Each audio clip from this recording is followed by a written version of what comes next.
Build-up. You've probably heard that word over and over again these past few weeks, right? That's because you could argue that building play up from the back has been the main problem in Liverpool's last 3 consecutive losses. Now sure, the team's attempts to play out from the back have been far from impressive. We can all see that, but have you stopped to really think about why that is? Is it the tactics? Are the players not giving everything they have? Or is it a mix of both? That's exactly what we're here to figure out today. We'll try to break down and understand the reasons behind what has become Liverpool's most glaring issue in recent weeks. So make sure to hit those like and subscribe buttons, and let's jump straight into it. Now, the first and most obvious problem is that we've made too many changes in our backline. 2 new fullbacks were brought in while we lost one of the best passing fullbacks in world football, Trent Alexander-Arnold. And that's already 2 problems in one. We lost a player who was absolutely crucial to our progression, and we didn't replace him with anyone close to his profile, not even in midfield. So with Trent's absence and the arrival of new players, it was expected that the backline's rhythm and chemistry would take some time to settle. However, we're now 2 months into the new season and have already gone through a full pre-season tour. So you'd think things would be clicking by now, right? Well, not quite, especially if you're asking a new player to perform in a role completely different from the one he's used to.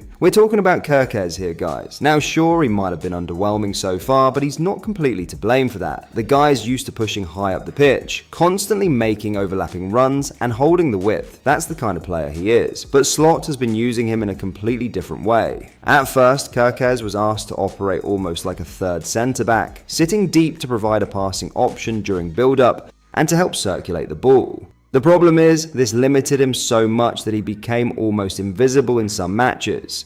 It seems that Slot noticed this because recently the system shifted back to a more traditional back four during build-up, rather than relying on a 3-man setup.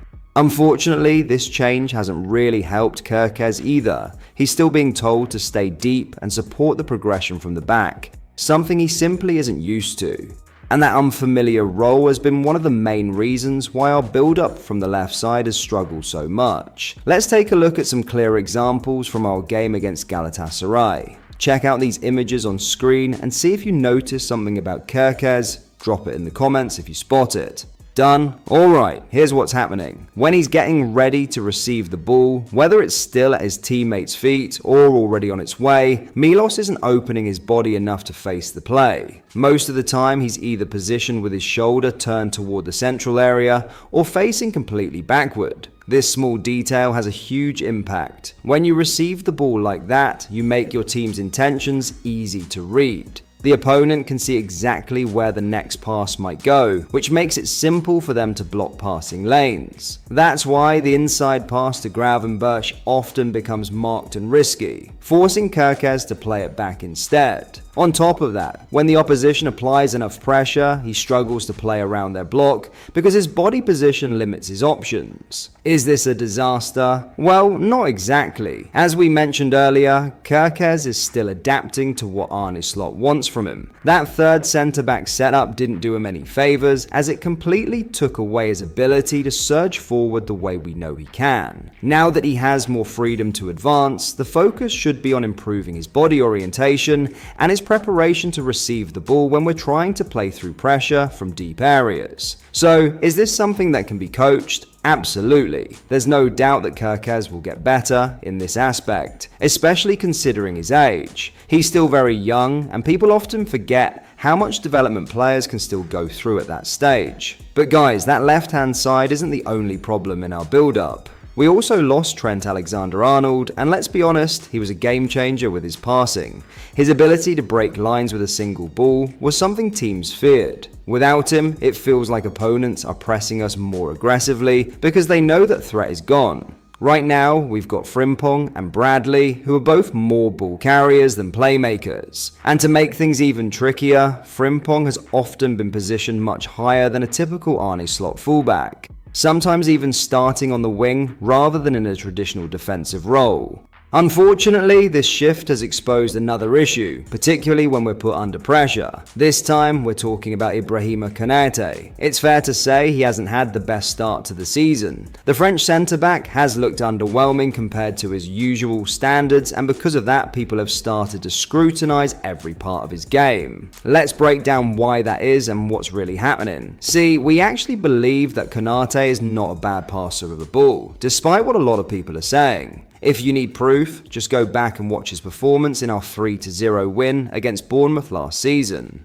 Abu has the ability to progress play with accurate passes, whether it's over short or long distances. The thing is, he needs the right conditions to show it. First of all, Abu needs a bit of time and space on the ball to deliver those passes properly. He also performs best when he's positioned in that right wide area, where he can open up his body, have a diagonal view of the pitch, and find players between the lines or switch the play to the opposite flank. When he gets that set up, his passing range becomes a real asset. If you look at his progressive action map from last season, created by the brilliant Pranav on X, you can clearly see that most of his forward actions come from that exact right-hand channel we just mentioned. It's where he feels comfortable and where his passing can really make a difference. However, if you take a look at his current map, you'll notice something very different. He's barely made any passes from that same right-hand area we were just talking about. And sure, it's still a small sample size, but the pattern is already clear enough to prove the point. You can see what we're trying to show you here. His passing influence from that zone has almost disappeared, and that tells us something important about how his role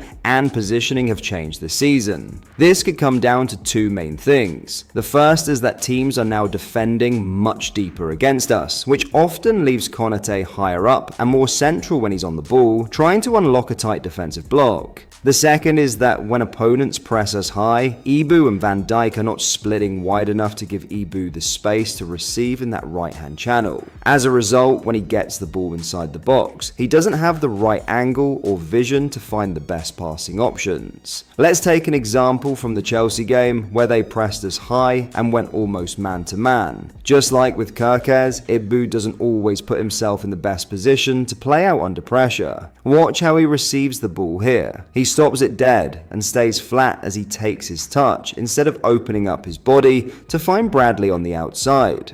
Because of that, he's forced to play a riskier pass into Gravenberch in midfield. This situation happened over and over again, with Ibu constantly being pressed by Garnacho. Under that kind of pressure, he struggled to set himself up properly and couldn't help the team progress up the pitch. Now when you start putting all of this together, it becomes clear why our build-up play looks so poor at the moment. 3 out of our 4 defenders are either not natural passers, need very specific conditions to show their ability, or simply can't disguise their actions well enough. And with that combination, it's almost impossible to build a fluid system that can consistently play through pressure. Now, are those the only issues? Not really. The midfield department is another area we really wish had been addressed since last season, especially when it comes to the deeper positions. Both McAllister and Gravenberch are fantastic players, but they're not natural controllers. Gravenberch is excellent under pressure, and he shines when he can receive the ball on the half turn and drive forward. That's where his real strength lies. McAllister, on the other hand, struggles to consistently receive with his back to goal. He's better when he can see the play in front of him. On top of that, neither of them moves enough off the ball to constantly offer passing options during build-up. That lack of movement makes it harder for the defenders to find clear outlets when we're being pressed. The one midfielder who can really help us in these moments is Curtis Jones. Our lad can receive the ball and turn anywhere on the pitch, no matter how tight the space is. He's arguably the most press-resistant player in the entire squad. And this is exactly where Arne Slot's decision-making comes into question. Why not rely more on Jones, especially in matches where we know the opposition is going to press us high? His presence could completely change how we handle those situations. So what does all of this really tell us? Well, it shows that our current problems are not just about individual players. It's more about the structure and how certain roles are being used. When you take away key profiles like Trent and change the dynamics at the back without replacing that quality, it will always affect how we build up. The good news is these are fixable problems. Kerkez can learn, Konate can adjust, and the team can grow more comfortable with what Slot wants. But for that to happen, the coach has to play to the strengths of his players, not ask them to be something they're not. At the end of the day, this Liverpool team still has the potential to be great. The signs are there. We just need time, better understanding, and a few smarter tweaks in certain areas. Let's hope the lessons from these games serve as a turning point moving forward. If you enjoyed this breakdown, make sure to drop a like, share your thoughts in the comments, and of course, subscribe for more deep dives just like this one. Thanks for watching, and we'll see you in the next one.